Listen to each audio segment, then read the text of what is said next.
cheklov, chegirma 5 km/soat qilib belgilangan bo'lsa, meni taklif qilgan bo'lar edim. Rossiyada masalan 20 km/soat, ba'zi bir davlatlarda 10 km/soat. Shu chegirmani 5 emas 10 qilish kerak. Shu uchun 10 km/soatga ko'tarish kerak buni. Men shuni taklif qilgan bo'lardim. Hech bo'lmasa -10 ni bersin. Chunki bu 5 diapazon juda ham kalta, ya'ni kichkina.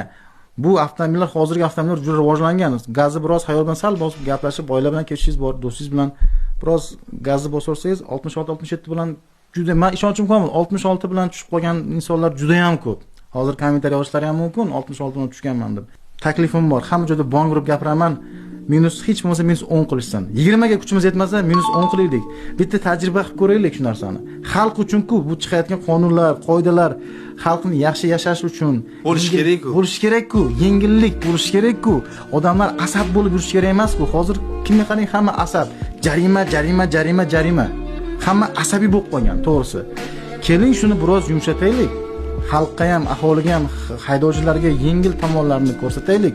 Nahotki hamma narsa shu xalqning hisobidan bo'lsa,